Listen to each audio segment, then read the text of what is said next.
There was a time when men stood unshaken in the face of adversity, a time when hardship was not a curse but a crucible, one that forged warriors, leaders, and legends. But that time is fading. The modern world breeds weakness, rewarding complacency and vilifying strength. They call it progress, but in truth, it is decay. Masculinity is under attack, not because it is flawed, but because it is feared, and those who fear it seek to erase it. Look around you, you see boys raised without guidance, taught to apologize for their nature, told that their instincts are dangerous, their ambition is selfish, their power is oppressive. They are bombarded from the modern world with whispers that say, "Tone it down, be soft, be less." But you were never meant to be less. You were meant to be fiercer, disciplined, and relentless in your pursuit of greatness. The ancient Stoics understood this. They saw that the path to true manhood is not found in submission, but in mastery. Mastery of the self, mastery of emotions, mastery of the mind. Marcus Aurelius, the philosopher-emperor, ruled the greatest empire of his time not by cowering to his emotions, but by ruling over them. Epictetus, born a slave, did not curse his fate. He conquered it. Seneca, surrounded by corruption, remained unshaken in his integrity. They understood what so many today have forgotten, that a man is not defined by his comforts, but by his trials. Here are 10 ancient Stoic lessons etched in time, waiting for the modern man to reclaim them. But before we delve in, if you value the lessons of Stoic wisdom, like and subscribe for more empowering content. Every moment of this journey holds valuable insights that can shift your perspective on the way you see every challenge in your life. 1.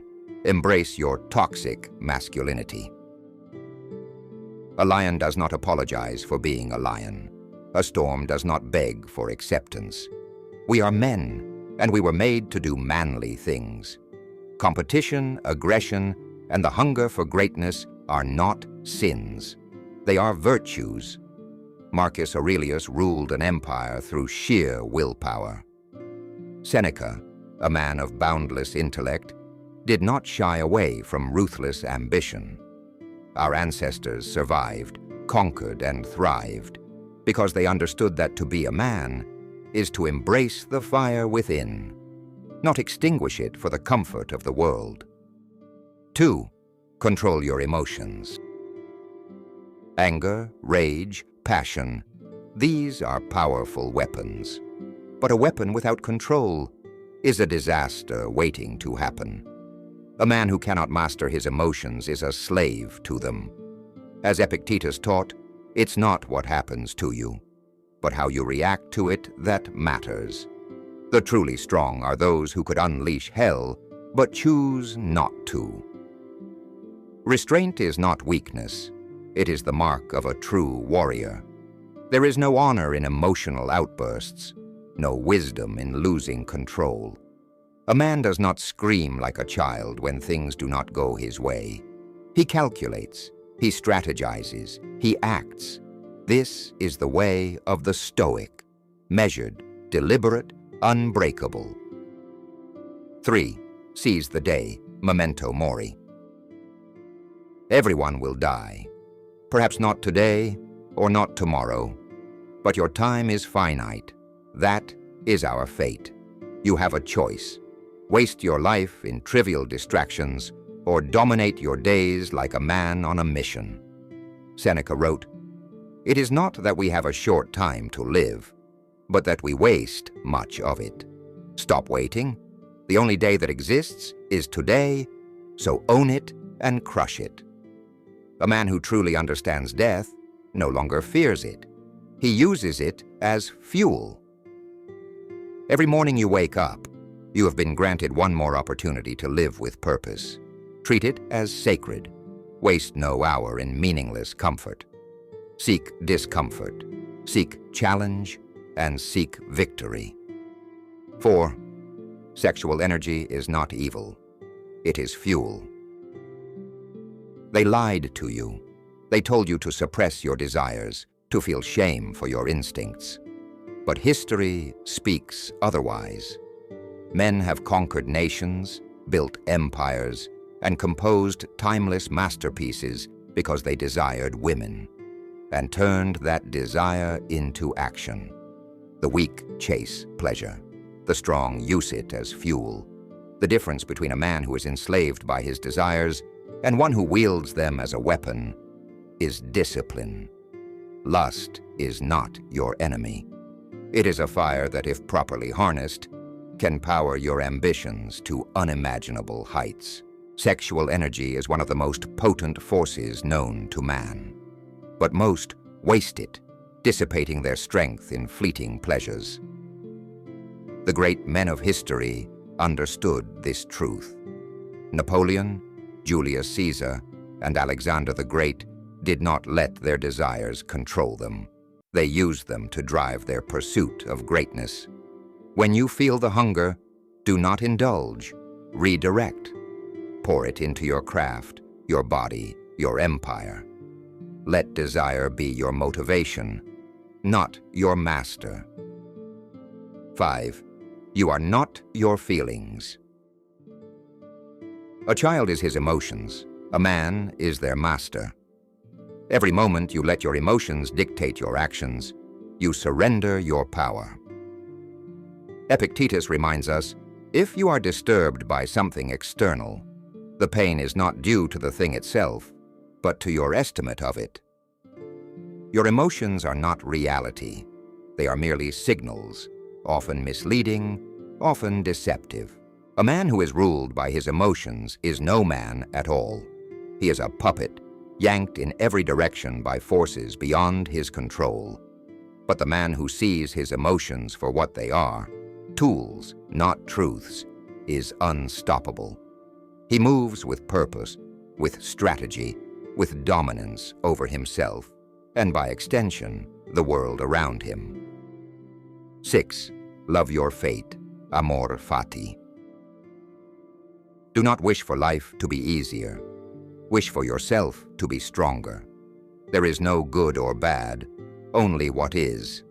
The Stoics called it amor fati, the love of fate. Whatever happens, embrace it. Not with passive acceptance, but with the understanding that everything, every triumph, every failure, is fuel for your fire. Did you lose money? Good. Now you will learn how to earn more. Did she reject you? Perfect. Now you can refine yourself. Did you fail? Excellent. Now you have an opportunity to rise stronger. Seneca wrote, "A good person dyes events with his own color, and turns whatever happens to his own benefit. The weak resist reality. The strong mold it to their advantage. See life not as a series of misfortunes, but as the ultimate proving ground. Every hardship is a test. Every setback, a lesson. Love your fate, and no force on this earth can break you." 7. Take full responsibility for yourself. No one is coming to save you. No government, no woman, no friend, no mentor will hand you your destiny. You were born alone, and you will die alone. Everything in between is yours to own. Marcus Aurelius declared, "You have power over your mind, but not outside events. Realize this, and you will find strength." The weak blame. They point fingers. They cry that life is unfair. The strong take ownership. Every failure, every shortcoming, every obstacle, yours to bear, yours to overcome. No excuses, no complaints, just action. Most men will never grasp this truth. They will wallow in self-pity, waiting for something external to change. But the man who takes full responsibility for himself, his actions, and his outcomes, is truly free. He is no longer at the mercy of fate. He bends fate to his will. 8. Keep your word, honor above all. A man is only as good as his word. In a world drowning in deception, integrity is power. Lies, excuses, and half-truths are the tools of cowards. Honesty is expected. Integrity is demanded. If you say you will do something, do it. If you make a promise, fulfill it. Your word should be law, unbreakable.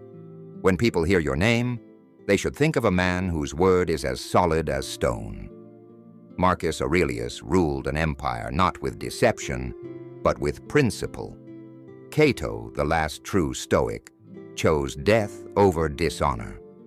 You must be the same, uncompromising in your truth.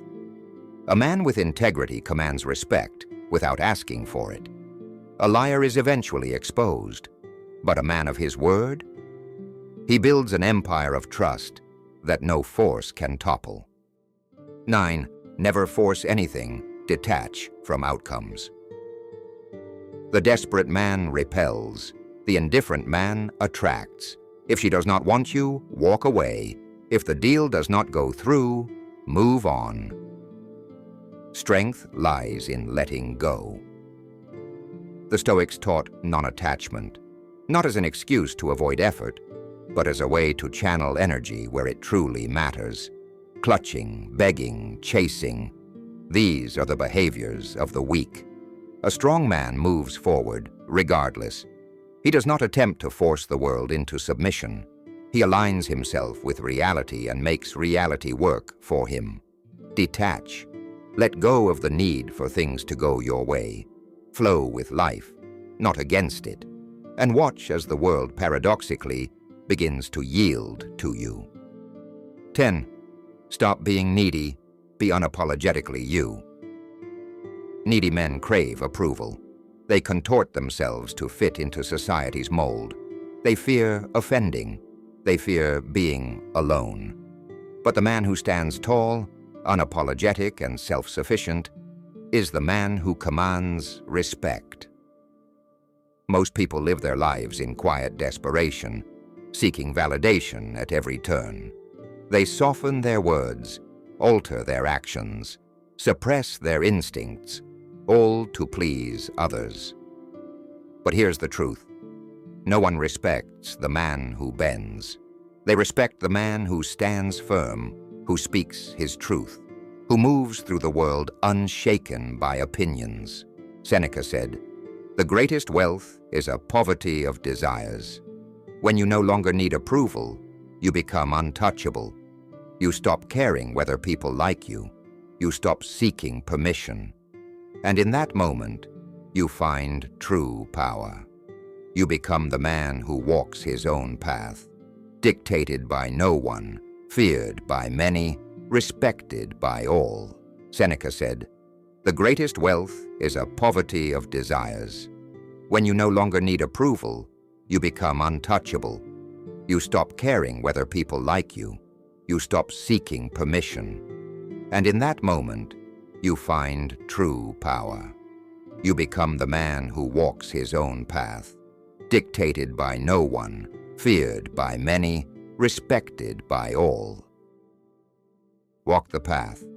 Become the man. You now hold in your hands the wisdom of the ancients, 10 lessons that, if lived, will transform you from a boy into a man of iron will and unbreakable spirit. But knowledge alone is nothing. Action is everything. Most will hear these words and do nothing. They will return to their distractions, their excuses, their comfortable chains. But a few, perhaps you, will rise, will seize these lessons and forge themselves into something greater. The world does not want you strong. It does not want you wise. It does not want you free. Be all three. Your destiny awaits.